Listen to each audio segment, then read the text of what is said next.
Regreso a su espacio Voz para el Cambio, una ventana abierta de opinión y de compromiso con los mejores y más sanos intereses de la patria y la nación dominicanas, con la figura insigne del patricio Juan Pablo Duarte como norte y guía de nuestro accionar cotidiano, conversando con nuestro productor ejecutivo, don Alfonso Torres Ulloa. Don Alfonso, recientemente, en el área cultural popular, falleció la reina de la salve de Villamella, doña Enerolisa Núñez. Doña Enerolisa Núñez se convirtió en un ícono en el canto de la salve, un canto que cultivó en sus buenos años de cantante doña Elenita Santos, y ella tomó la batuta y siguió con el ritmo de la salve, e incluso trascendió con unos merengues y una salve que cantó conjuntamente con Quinito Méndez, y que también fue denostada e incluso muchas veces en sus presentaciones fue intervenida por la Policía Nacional y fue bajada de tarima y fue sindicada como por su negritud como haitiana, y fue ninguneada culturalmente por los que detentan el poder cultural en República Dominicana. Sin embargo, don Alfonso, vimos este fin de semana que el Ministerio de la Mujer le rindió un homenaje póstumo luego de haberla ninguneado durante toda su vida útil. Quería traer esto a colación porque acá se ve cómo es la dualidad del poder, que mientras estás vivo te ningunea y después que te muere toma tu figura para convertirte en heroína y asumirte como parte de ese poder que te ninguneó cuando estabas en vida, don Alfonso. Quería hacer ese comentario para que usted se pronunciara al respecto. Muchas gracias, don Ponserrate. Trae a colación un tema interesante a partir de Nerolisa, lo que ella representa, no solo que representó en vida, sino que representa, porque su nombre, su memoria, su legado continúa más allá de la presencia física.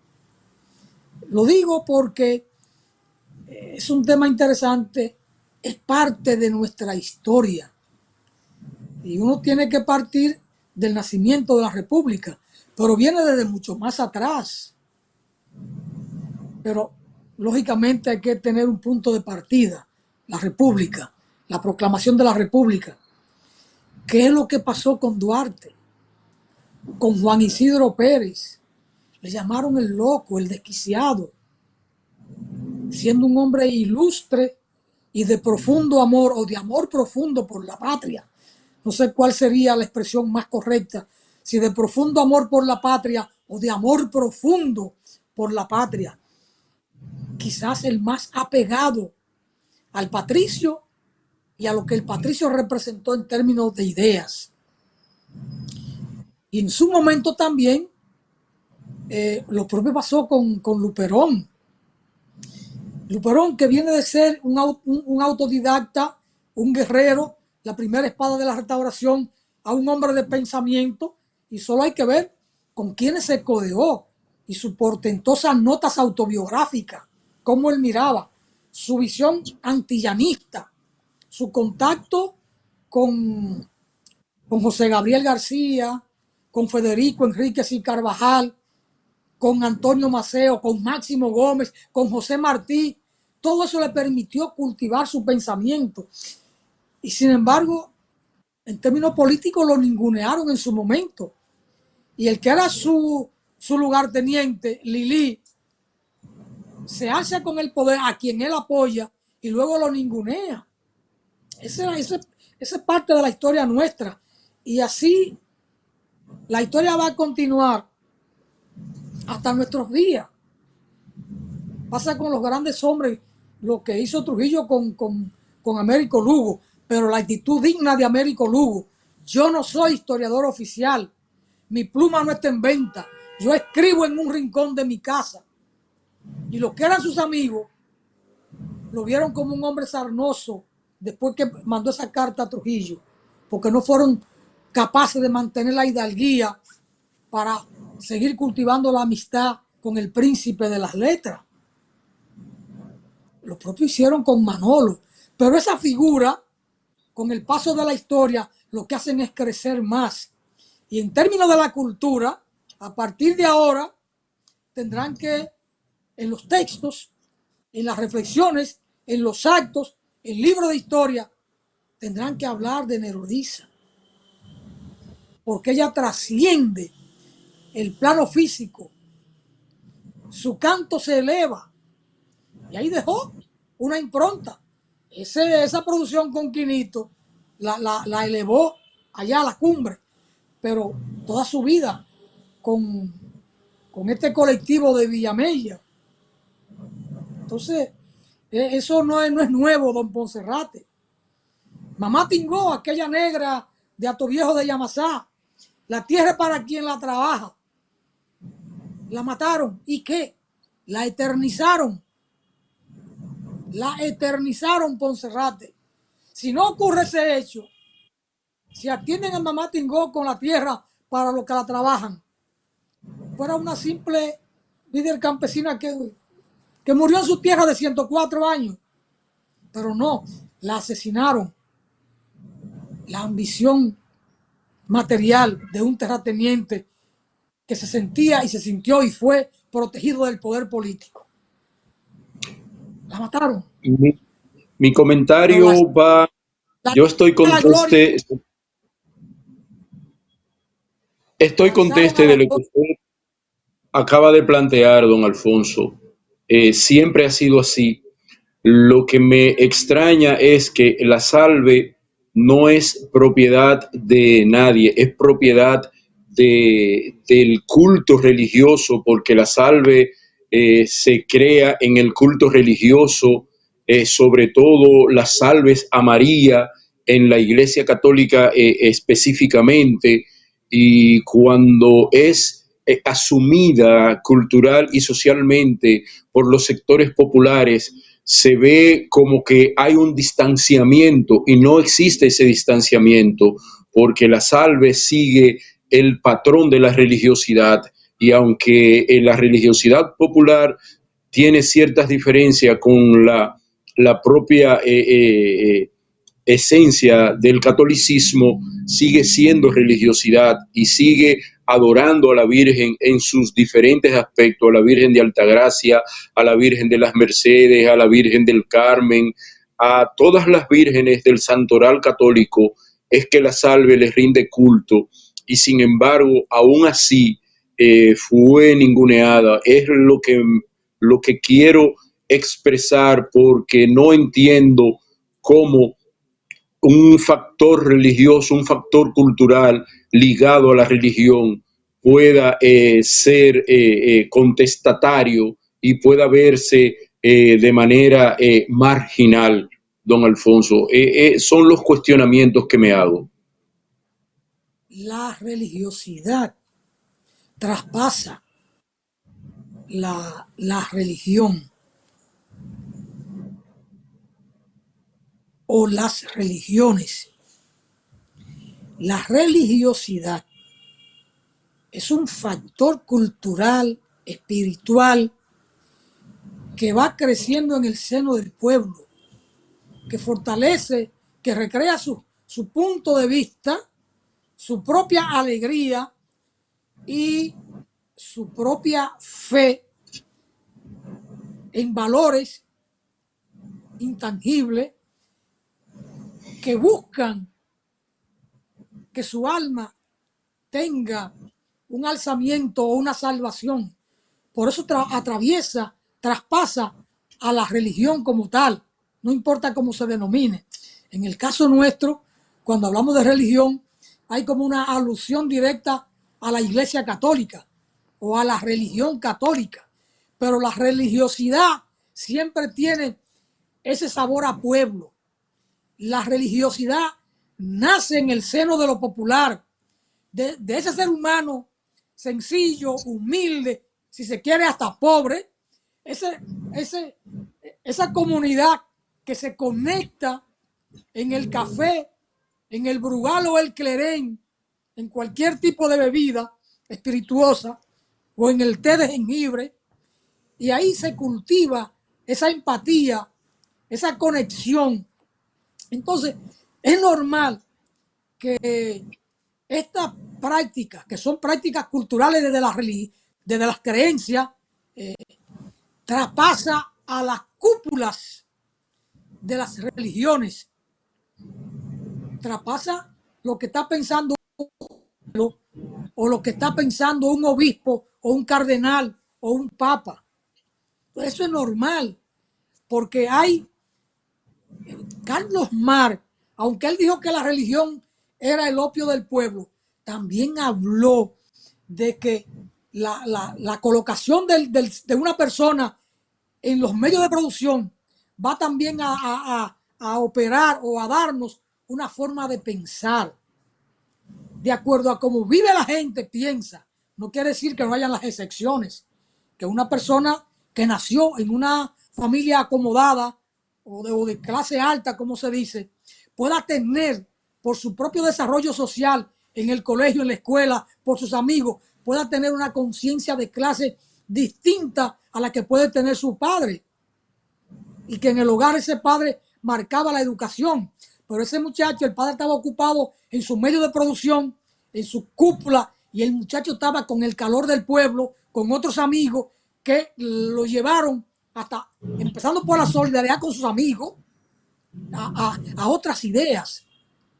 Pero Carlos Marx lo planteó muy claro. Entonces, no hay que extrañarse porque la gente de la base de la Iglesia Católica, digamos, pueda pensar distinto a como piensa el obispo, el cardenal o el arzobispo. Porque estos se codean con los ministros, con los presidentes, con los empresarios y por ahí hacen su vida, mientras que ese que está en una comunidad de base está viendo el sufrir, el padecimiento del vecino o de los feligreses que él visita acompañando a un pastor de base. Por eso es normal que Regino piense distinto a un obispo. Aunque el obispo sea su primo hermano, están Don situados Alfonso, en posiciones distintas. Han hecho lectura distinta de la sociedad y de la propia palabra. don Aún a Alfonso, partir de la misma Biblia, hacen lectura distinta de las enseñanzas de Jesús, Monserrate. concuerdo con usted, don Alfonso, porque la religiosidad popular lo que busca es contactar la divinidad con sus labores cotidianas, con sus quehaceres, con las enfermedades, con sus logros, con sus sueños, con sus vicisitudes. Busca que la divinidad esté en el hogar y que le esté acompañando, y por eso la santería, como se llama en el argot de la religiosidad popular, es tan arraigada en los sectores populares. Pero recuerde que Jesucristo asumió la lucha de los pobres, y cuando quiso lavarle los pies a Pedro, que Pedro se negó y dijo que no, que él no iba a permitir, y le dijo: entonces tú no puedes entrar al reino de los cielos porque tú no eres de abajo. Y entonces él dijo: no. Y entonces Pedro le respondió: no, entonces lávame y báñame el cuerpo entero. Y Jesús le respondió: no solo los pies, porque la humildad es el primer paso para llegar al cielo a través de mí. Es decir, que la religiosidad popular asume plenamente los conceptos con los que Jesucristo educó a sus apóstoles. Y recuérdese también cómo perdonó a las prostitutas, cómo sanó a los leprosos, cómo estuvo en contacto con los sectores que eran despreciados por la clase religiosa de ese pueblo judío, en el tiempo en que él vivió, don Alfonso. Le pongo una esquinita más en el tema que usted abordó al introducir la reflexión sobre Nerolisa. A estos grupos culturales, cantores, desde esa base de la religiosidad popular, recuerde un elemento, los instrumentos musicales que ellos usan, la conga, los ritmos que usan, y entonces hay un prejuicio porque lo asocian a otras expresiones, la conectan con el vudú, la conectan con la cultura que tienen los hermanos haitianos. Y entonces le ponen una especie de pared. Además de que ella era negra y que los que compartían con ella, creo que los congos de Villamella se llamaban, ¿verdad? O se llaman, No, algo así. los congos es otra expresión diferente a la salve, pero eran Sí, también de pero Villamella. sí, Era el grupo de salve de Villamella. yo no soy experto, yo no soy culturólogo así en esa dimensión en que ve usted, pero tienen una base rítmica, tienen una base también en la En la lírica, africanía, en la africanía. correcto, es el origen.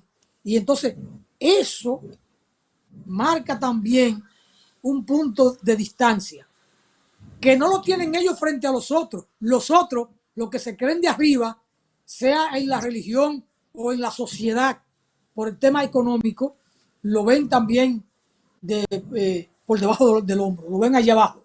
Entonces, en esto del comportamiento de las clases, de la oligarquía, de los que se sienten ser superiores, también son elementos que a veces el analista no lo mira, pero que están ahí, que están presentes en esa manera de verlo distinto, de ningunearlo, porque no lo ven como parte de su clase. Así Quería es, don reflexionar en ese sentido. Así es, don Alfonso. Incluso en algunas iglesias cristianas protestantes lo tildan como ritmos del demonio. Los congos de Villamella, la salve, ritmos demoníacos porque tienen el tambor como base rítmica del canto y entonces al ligarlo a la africanía, las religiones africanas para los cristianos, tanto católicos como protestantes, los evangélicos en general, son diabólicos. Todo lo que viene de África para la religión católica y protestante es diabólico. No permiten, no entienden que cada pueblo tiene los dioses y la cultura que su tradición le favorece y le creó, porque estas religiones no respetan las culturas de otras religiones. Sucede lo mismo trayendo la colación con la cultura islámica.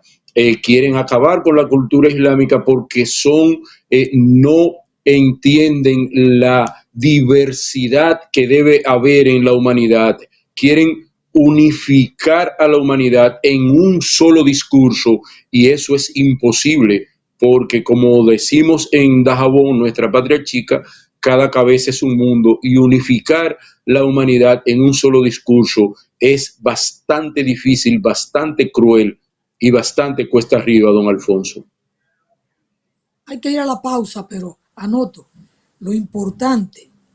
Primero, reconocer que cada pueblo, cada sociedad tiene su manera de ver las cosas, lo espiritual, lo económico, lo social, su relación hombre-mujer, su vestimenta, su música. Tiene una identidad y esa identidad hay que respetarla. Y en la parte de la religiosidad, cada quien tiene su propia manifestación. Lo importante ahí es la fe, la espiritualidad, la creencia. Reconocer la diversidad es procurar la paz. porque reconocer la diversidad religiosa, política, cultural, de todo, es respetar. Si usted reconoce el derecho que tiene el otro a pensar, a ser distinto, porque es distinto, como el otro tiene que ver que usted también es distinto a él y debe respetarlo, eso es lo que nos encamina hacia la paz. Pero el ser humano es un ser de fe. No importa en qué crea, lo importante es que cree y se mantiene firme en esa creencia. Pero esa creencia debe llevarlo siempre al camino de la bondad, al camino de la solidaridad, al camino del respeto al otro. Porque si no respeta al otro, el otro no tiene por qué respetarte. Entonces, vamos a vivir en guerra. Fidias Aristi, cuando yo llegué a la capital en el 82, yo entré al Ateneo a través de don Ángel Miolán y Fidias era presidente del Ateneo. Él tenía 28 años, yo 22. Y cuando él me miraba, como yo era parte del Partido Comunista Dominicano, cuando yo decía, usaba la palabra, ojalá tal cosa, decía, Alfonso, me alegra oírte con el uso de esa palabra.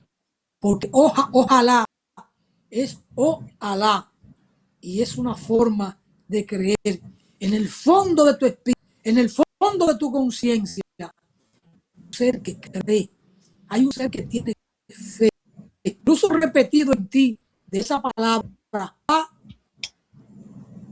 Como aquel maestro, Fidias Aristi Payano, que hoy es juez del Tribunal Constitucional, buscado porque él ha ocupado, no busco al que tiene puesto en el Estado ni nada de eso. Yo siempre ando enredado entre los pobres, entre los humildes, entre los descalzos. Pero cómo aquel hombre reaccionaba para hacerme comprender a mí, y yo como ser humano era un hombre de fe, un hombre que tenía una espiritualidad que no había detectado, que no ha nacido en mí, porque el uso del lenguaje le llevaban a él a comprender la fe, la realidad que había. Es decir, un maestro, y yo lo reconozco como uno de mis grandes maestros, Fidias Federico Aristi Payano, que me pasó tiempo, duró 15 años que no lo veo. Fue mi maestro en la maestría. Sí. Bueno, Santana estamos y retornamos con Ponserrate.